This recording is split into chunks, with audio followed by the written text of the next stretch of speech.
Oh no, it says I'm live. I didn't hit the live button. Oh, here we go.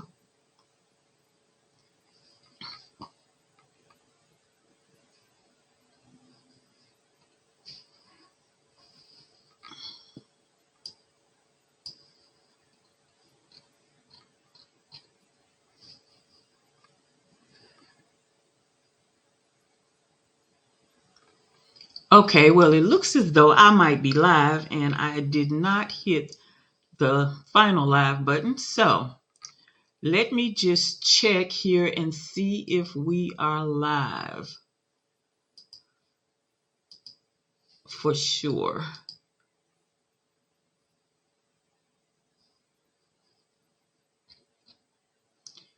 And it looks like we are. I tell you, it's a new piece of equipment and I learn something new every week that I come on here. Well, everyone, thank you for coming. Lovebirds, welcome to Ask the LOVEologist. I'm April, your favorite loveologist, and I actually need your help. My mission is to introduce 10,000 people to their forever partner, and I need your help. I know you know some single people out there. You may even know someone who's interested in interracial dating. So send them my way. Refer them to me. Tell them to watch my live or message me, or better yet, they can just go ahead and hop on my calendar. And the link for my calendar is actually scrolling across the screen there. So let me just tell you a little bit more about myself. I'm a certified matchmaker, a certified love coach, and the president and CEO at Authentic Love. Go ahead and say hello in the chat, and that way I can tell which platform you might be viewing from. So I see little pause imaging over there. Thanks for watching. I really want to just go right ahead and dive into this today. But before we do, I have a couple of things that I need to do. Hello, Lovable Creations. Great to see you as well. We're going to start here. If you have some questions about today's topic, be sure that you go right ahead. Put your questions in the comment. I'm going to do my best to get to those questions before we end the broadcast. I'm actually going to stop a couple of times and look over there to see if you have questions there today. If you have a private question and you don't want everybody to know it's your question, then you can definitely send me an email, and I'm going to put the link right here in the chat. You can send me an email to the LOVEologist at authenticlove.com, because I want to be sure that you have that correct spelling on that, because if you don't get that Q in there, it may not work for you. So like I said, if you have questions about today's topic, put them in the comments. If you feel like you have a private question, go ahead and send me an email. Well, like I said, I want to really dive in, but there was a question last week and I seem to not be able to see that when I looked in the chat. So I'm going to, first of all, respond to this person's question and let them know that I appreciate them sharing their question. And I do apologize for not being able to see that and not answering your question last week. So the question went like this. Miss April, how do you handle a first date that is boring, meaning the person is a little flatline? I was like, that's a nice way to describe a boring date. Well, actually, this is a great question. It's a great question because it's actually very good for you to have a little chit chat before you really dig into your date, so you can get a feel for the person, especially if it's someone that you don't know, somebody that maybe you met online, and you kind of want to get a feel for them. Also, if your date is a friend of a friend, you really don't want to lose a good friendship over a flat date. So I have a few suggestions for you. First of all, give them the benefit of the doubt and ask them, are you nervous?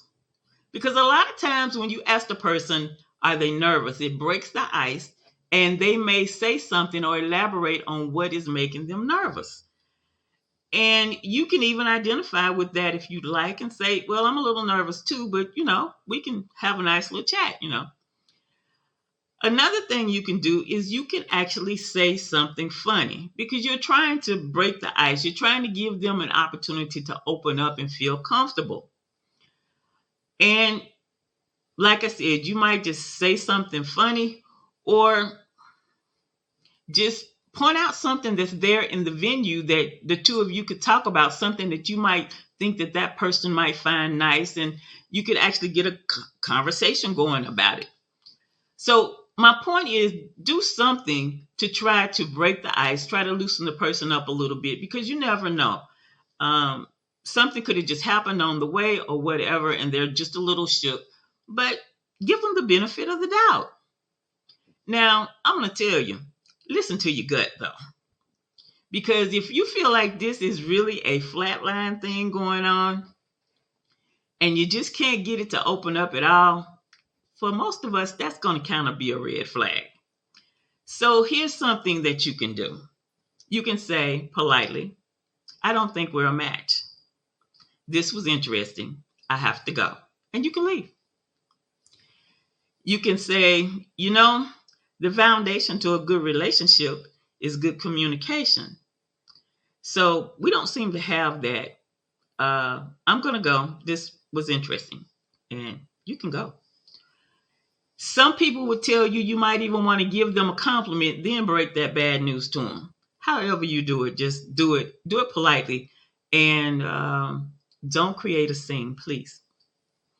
Now, I know some of you are really the ghosting kind. And what you really want to do is just jump up and leave. But like I said, try not to make a scene. So if you're the ghosting kind, you can say this is just not working and go and leave. Another thing you can do is you can excuse yourself to the restroom and you might even write a little note and have the waitress or the maitre d' to take it to the table so that you're not creating a big scene. But the deal is, there is no need for you to torture yourself going through a horrible communication-less date. There's also no need for you to lie and say, it was nice meeting you, because obviously it wasn't. So I hope that those are some suggestions that will help you. The bottom line of what I want to say is just politely let them know that it's not working and then go ahead and end the date. Some people, especially if they got up and left, they would actually make sure that the bill was covered, if there was any bill to be covered already. So that would be a polite thing to do. But that's your choice as well. So just don't create a big ugly scene so that the person just feels horribly embarrassed. But do go ahead and end it so that you are not tortured for the rest of the duration, shall I say. Now let's get on to our topic at hand. And let me just tell you ahead of time that this topic, it popped in my head, but I didn't realize that it was going to be such a challenge to me, because there's some places in here that are very interesting and personal to me. So we're just going to get on with it. As we go forth, I'm going to share with you some reasons that your grandparents and your parents object to interracial relationships that are actually things that are across the board. And when I say across the board, they're from culture to culture to culture. They're not just necessarily specific to yours, although I am going to say some things that are specific to about 3 or 4 different cultures. But my objective is to help you be aware of what is going on, especially when you have your parents, your grandparents, your close friends objecting to your relationship. The main thing is you need to listen. And no matter what you do in life, someone is going to object. We established in some earlier shows that interracial relationships are just simply not for the faint at heart. Let me see if I can't do something to make my phone be quiet here, because it's going to disturb us throughout if I don't. So I'm going to repeat a couple of these again. No matter what you do in life, somebody's going to object. And like I said, in previous shows, I've established for you that interracial dating is simply not for the faint at heart. There's a few other things that I want you to kind of have in mind as I go through these things. Your parents and your grandparents really, truly just want the best for you, and they want you to be safe. And a lot of things that they may be saying as their objections are because they love you, and again, they want you to be safe. So I want you to remember some of the things that I have even said to you as well, because I keep saying them over and over, and I'm not just saying them so that you can have some things that are memorized. I'm saying them to you because I want you to think about them and put these things into their proper perspective as you're going through your interracial relationship. 1, interracial relationships and marriage are quickly becoming the norm. So I want you to remember the flip side of this as well. They're not yet the norm. Okay? So there's things going on in the world. Learn your partner's culture, their language, their food, their music, their traditions. And here's one that I'm adding in: their family history. All of this is important. And as we go through this, you're going to understand why I'm reminding you of these things.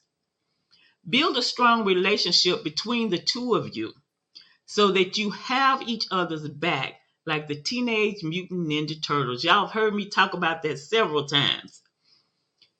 Remember this as well. Number 4, pay attention to who's paying attention to you. Now, normally when I say that, I'm talking about when you're out and about, pay attention to who's paying attention to you because they may want to approach you.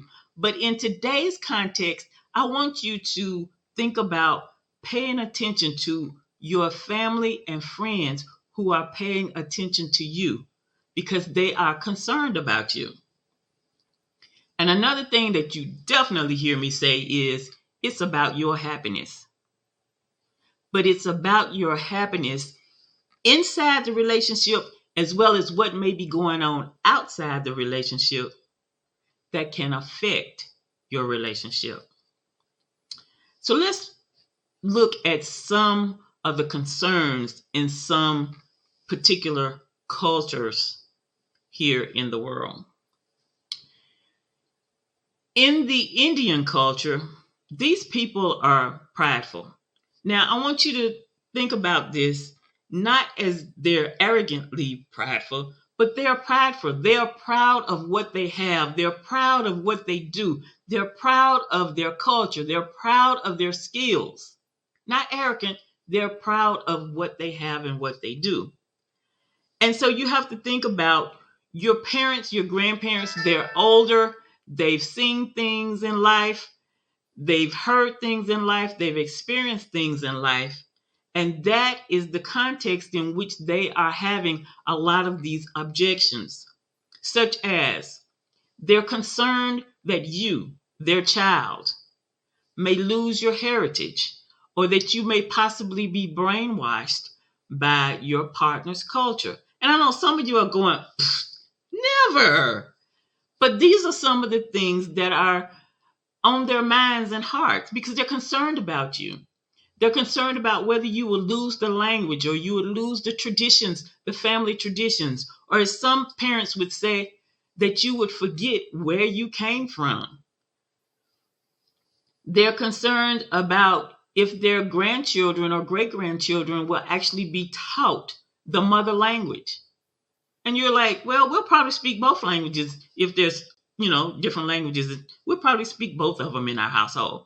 But think about this, because one of the things I'm trying to do is get you to see some things from your parents or your grandparents or your friends and family's point of view.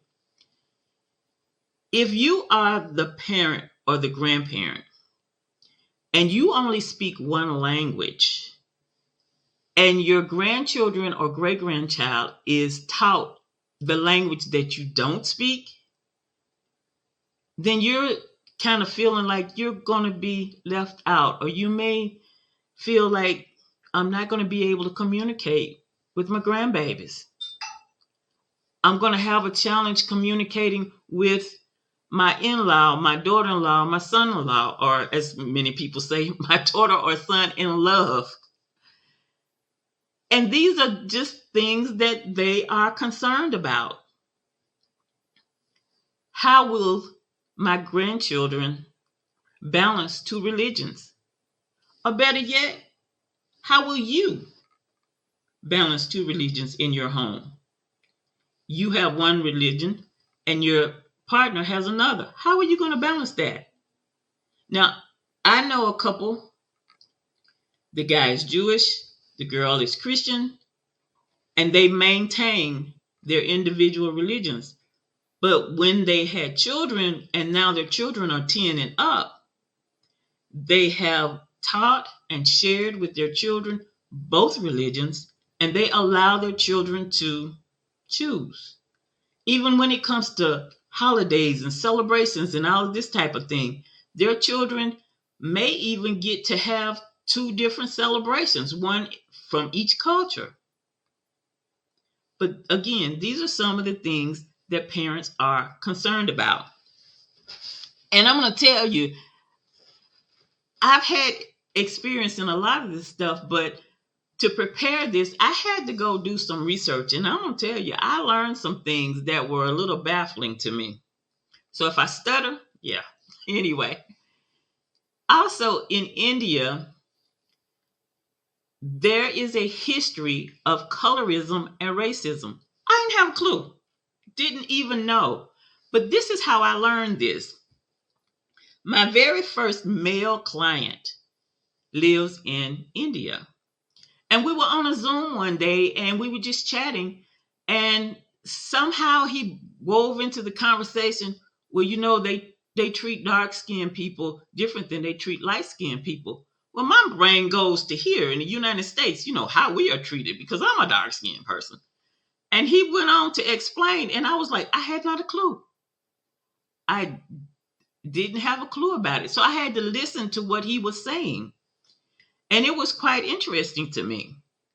You see, what I discovered was that their British rulers embedded the idea that fair-skinned people were the ruling class there in India. So this is something that parents and grandparents have lived with for years, and they know how people are treated or not treated. So yes, they are concerned about you. And let me ask y'all, Americans, does this sound a little familiar to you? It did to me.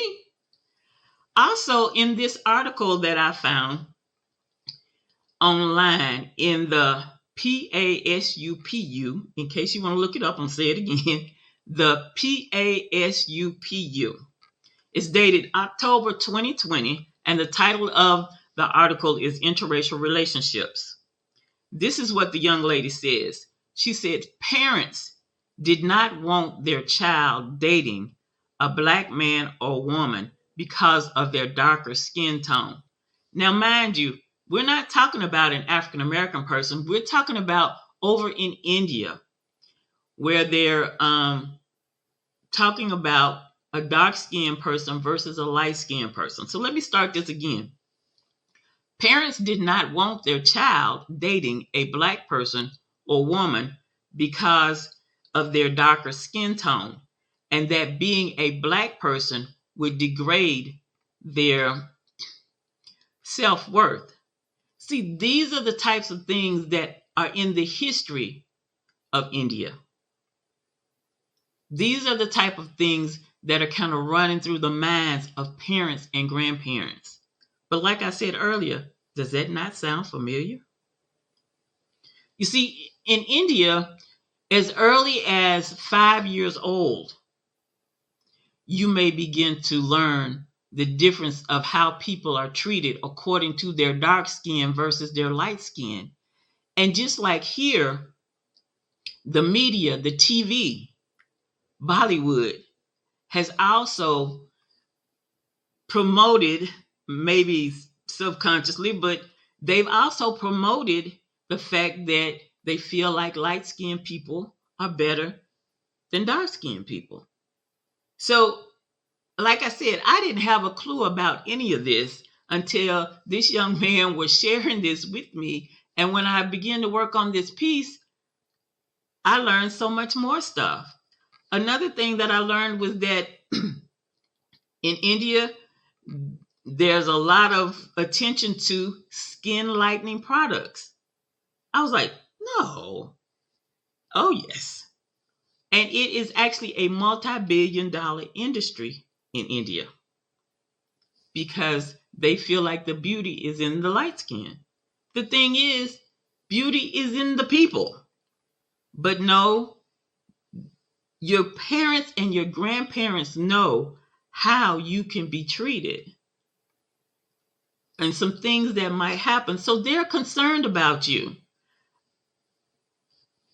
And I want you to understand that everybody who has an objection about an interracial relationship is not necessarily racist or prejudiced. Many of them are simply just concerned about you. So I'm going to take a break here and let some of that soak in. And I'm going to look at the comments over here and see if we have anything that I need to address over here. Let me grab a little touch of water here.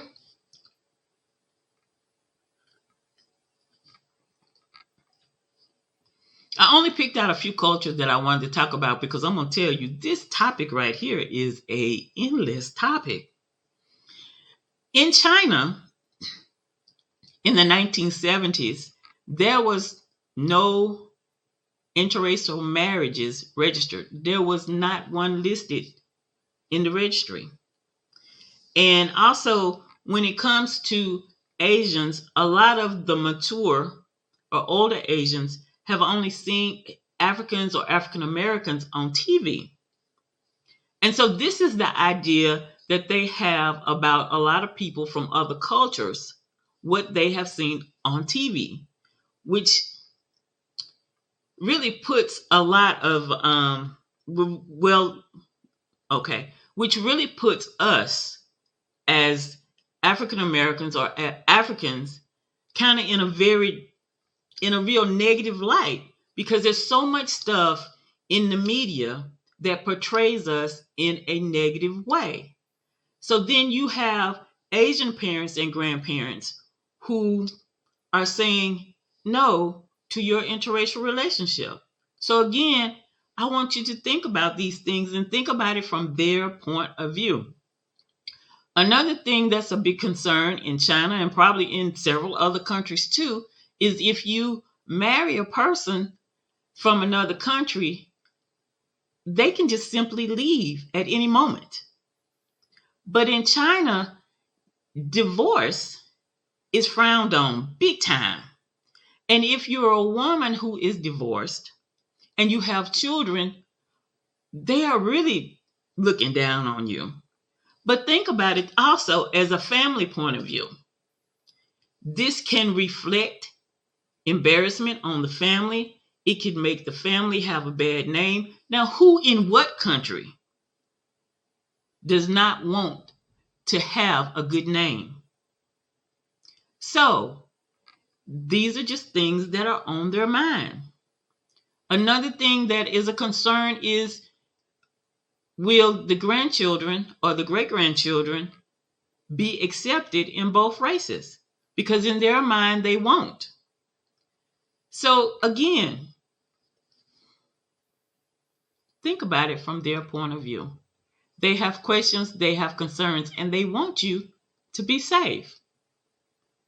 And I ask you, have you ever thought that these could be some reasons why they're objecting? Or do we, those of us who are in the interracial relationships, just immediately explode or buck up and say, oh, you're prejudiced, oh, you're racist? But I'm sharing this with you today because I want you to look at it from a different point of view so that you can handle things differently than maybe you have in the past. And before we end this today, I'm actually going to share with you some steps you can take, some things that you can do that can help you get through these types of objections or whatever may be going on in your life. Africa. This is where it got a little hot in this little study for me because I was previously married to a guy from Ghana. And the thing is, in my younger years, I remember hearing people say things, well, and they would say them jokingly, you know, uh, you know, guys, those people from Africa, the guys, they're used to having, more than one wife. And they would say it jokingly. And I just thought, yeah, because I'd seen it on TV. Here we go with the TV again. Because I'd seen it on TV. So I was like, well, maybe that's just something they do out in the bush, of Africa or whatever. They don't do that here in the US because it's against the law. That's what I was thinking. But as I was working on this piece to share things with you all, I came across this. According to West Africa Brief, which I believe is a newspaper or a magazine, you can find it online as well. A 2013 survey reported 33% of the women in Nigeria reported their husband had more than one wife. In other words, polygamy is still real and happening in some parts of Africa. There are some African countries there that actually have what they call a civil code against polygamy. But some of them actually don't even enforce it. Now, just think about it. There are many things out there that your parents may know about that you may not know about because you're young. And who wants to send their child off to an area where she may have to be dealing with other women with her husband?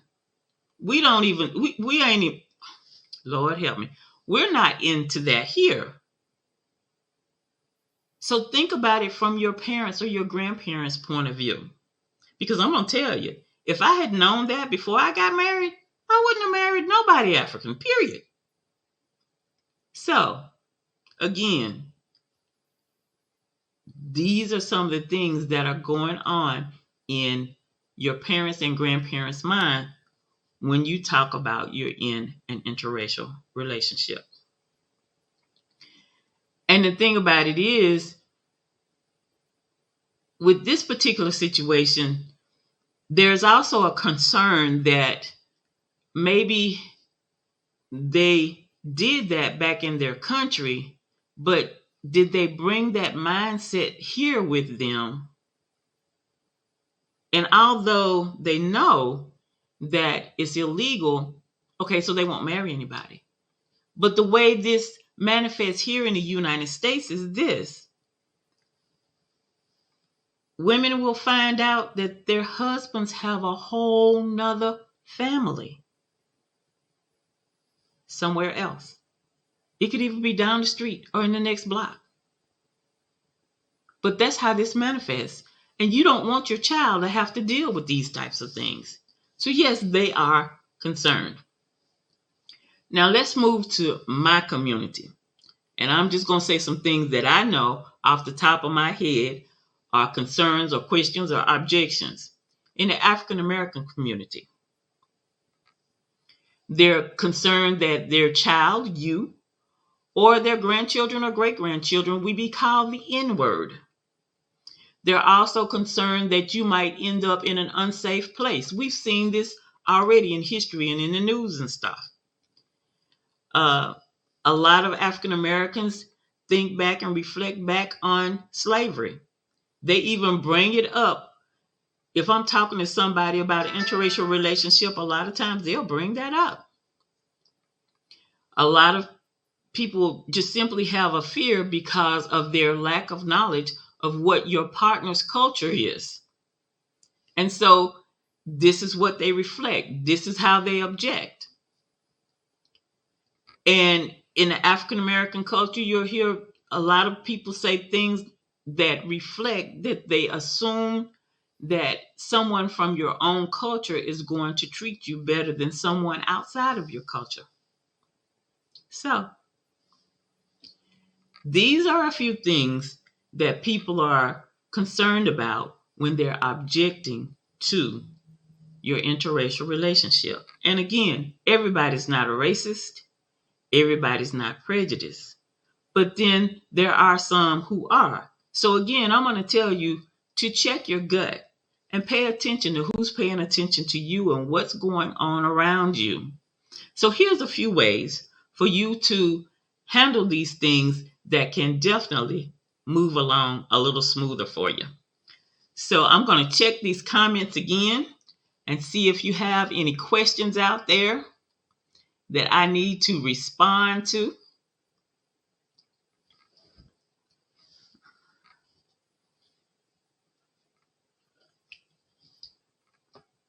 Here's a few things that you can do that can help you handle these situations.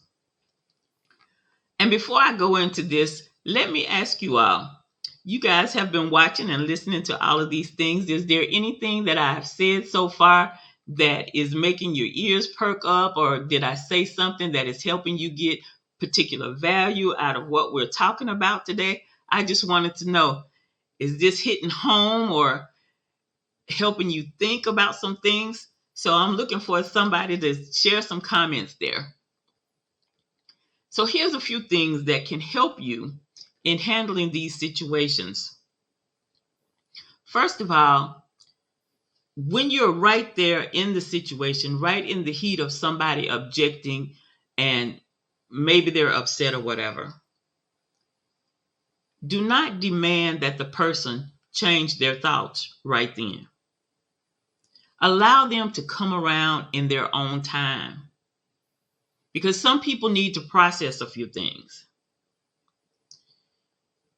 Be sure that your partner knows when you take them to meet your family how to show respect to your parents and your grandparents.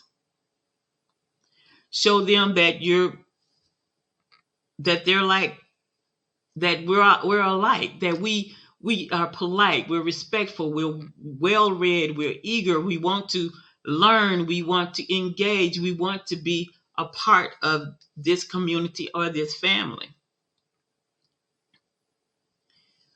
If you find that the persons doing the objective are just a stonewall and they're just totally not open to this relationship, be sure that you don't blame yourself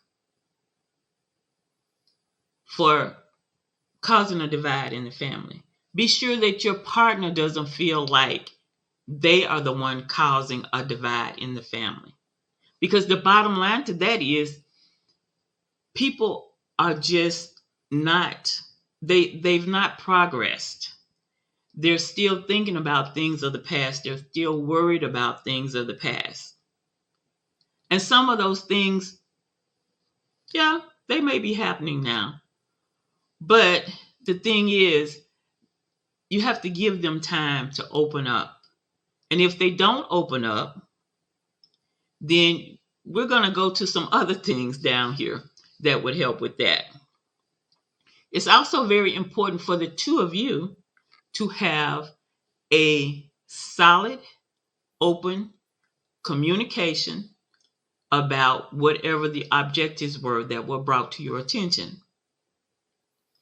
And really sharing with each other about your culture and what goes on in your culture that's different from theirs, and things that could cause challenges. When you're dealing with someone who is just simply not bending at all, a person that actually does fall into the category of possibly being a racist or prejudiced, you may need to go ahead and set some boundaries. So let me just tell you about this. as I was doing this, I was reading this one woman's account of the things that were happening and about how her in-laws and their extended family were making comments. And there were certain persons that not only were making comments, but they were saying bad and hurtful things. And it was beginning to affect their children. So, yes, you need to set some boundaries with that. And the two of you together need to come up with how you're going to handle the boundaries. Now, I'm going to share this with you ladies. Since the men are hardwired to protect you, some of them might come up with, they're just not going to take you to them or to any family events again. And I've seen that happen in many relationships. So if you're going to stick with the relationship and you're going to be two and you're going to be solid in this relationship, you may have to set some boundaries and there may have to be some separation to ensure your mental and physical safety. I'm just being serious about this. Don't surprise your family by just showing up saying, and then when they open the door, they realize that your partner is somebody from a different culture. Don't put them in shock. And by all means, please don't date somebody for a long time, 9 months, a year, years, before you tell them that your partner is from another culture. Because here's what happens when that happens. They get upset. They feel like you betrayed them or lied to them. And they feel left out. So they become defensive. So once you decide that you two are a couple and you're going to be a couple and you're really into this, go ahead and share with your family that your person is from another culture. You don't have to exactly take them to meet them right then. But the thing here is not to give them that unwanted shock. And you don't want to be the one to create possible issues when there doesn't have to be any.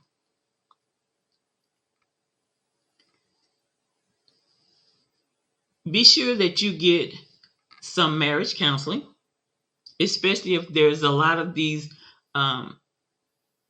objections amongst your family. Be sure that you get some marriage counseling, and that is getting marriage counseling before you get married. It works out. It helps a whole lot of things. I know this couple, the guy is disabled. He's in a wheelchair. The girl is not. They went and got months of premarital counseling before they got married. And it wasn't because of the families or the objections of the family. It was because of his disability and them wanting to go and do a whole lot of fun things, which they really do. They have a great time.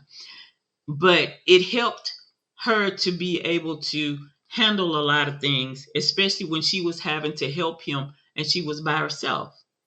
So premarital counseling can help you through a lot of things.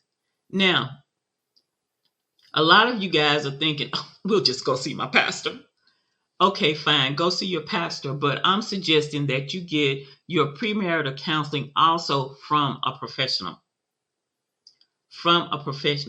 A lot of pastors, they've been taught some things, but they've not been taught the things that a professional has been taught. So you want to go and see a professional counselor so that they can help you through a lot of things. And not only that, if it's someone that you don't know, like not your pastor, then you can be more open with them and not be concerned about your information getting to everybody. So yes, be sure that you do some premarital counseling. And here's another thing that can help you with this as well. Plan vacations and trips to your partner's country. Show that you're interested in their culture. Be a part of their culture, because this is one of the ways that you can really win over parents and grandparents when they see that you're a part of them, that you've learned some of the language, that you've learned how to cook some of the food, that you enjoy some of the music. So yes, plan some vacations and some trips to your partner's country when there are some, especially some countrywide traditional celebrations. If you can't travel like that, then think about all of this technology we have can help you uh, share your celebrations over Zoom or whatever your technology is, because you can dress in your whatever outfit is for that occasion. You can fix the food. You can have the same food that they're having over there. You fix it over here and everybody sit down and eat together. You can even share maybe places that you went here where they had the same celebrations. You can take pictures, you can do video and share it with them. Because what you're doing is you're letting them know that your partner is a part of the culture and wants to be a part of the culture. So, again, if you have questions, you have comments, go ahead and put those there in the comments, and I will be checking the chat again here in a few minutes. But that's basically all I had to share with you today. For me, it was a bit intense. It was a lot of information, but I want you to have a wonderful interracial relationship and be with your forever partner forever. So now you know some of the reasons why your parents and your grandparents and your friends object to interracial relationships. And if you just be calm and talk to them and find out what their objection is, you can really make it through a lot of this and just get rid of the challenges. Another thing, too, one thing that definitely happens in interracial relationships is when grandchildren come along, a lot of times the parents, the grandparents, kind of change their attitudes towards your interracial relationship because they love and they're going to love and they're going to spoil those grandchildren. So yes, that is something for you to definitely look forward to. So I want to share something new that we have going on here at Authentic Love, and that is that I have a new website. And I want you to go and check this website out. And when you're there, be sure that you go to the bottom of the first page and grab those 2 free gifts that I have for you.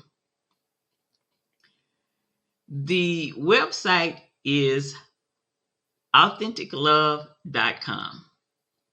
I'm going to see if I can't put that over here in the comments.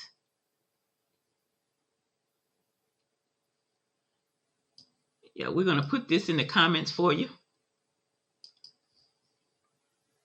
You can go over there and check that out. Let me know what you think about their website.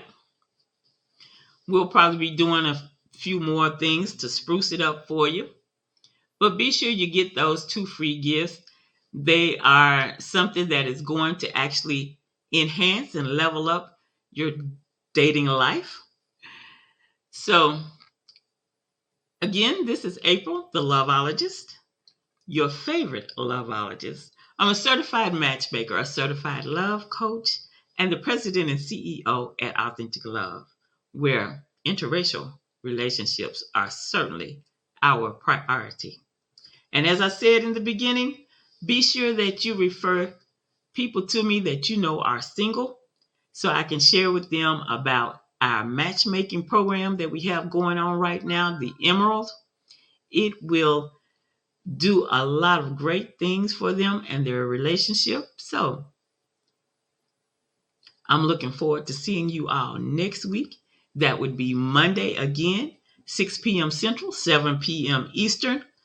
And be sure that you email me any of your questions, or remember, you can find me on your favorite social media help me, your favorite social media channel. That could be YouTube, LinkedIn, Facebook, or Instagram. And you can message me there as well. Well, I'm April the Loveologist. That's all I have for you today. Be sure you go over and check out that website. Toodle!